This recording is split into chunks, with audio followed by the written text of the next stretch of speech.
Zenbaki honetan, akademian garatutako lau ikerketetatik abiatutako artikuluak bildu ditugu. Hizkuntza, sorkuntza, migrazioa, genero disidentzia dira gurutzatzen diren gaiak. Lehenengo artikuluan, Jokin Azpiazuk Hego Euskal Herriko LGTB talde eta aktivisten politikak aztertzen ditu.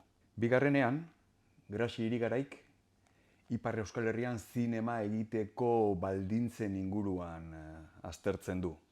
Bai oztopoak alde batetik, baina baita azken urteetan ireki diren aukera berriak ere. Jaime Altunak, neraben hizkuntza ohiturei buruzko ikerketetatik abiatuta, adina, genero eta hizkuntza nola gurutzatzen diren aztertzen du. Euskararen egoera sozialari buruz ere hausnartuz. Eta Leira Amenabarrek azkenik, euskal hiztunen eta migrazioak ekarritako hizkuntza gutxituen arteko lankidetzak eta aliantzak aztertzen ditu.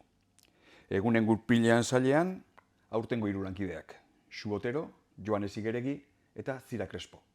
Eta kontrasalean, Don Campistronen agurra, auto-erretratua. Eta uda ondoren, gehiago eta alba dugu hobeto. Gauza bat segurua da, desberdin itzuliko gara.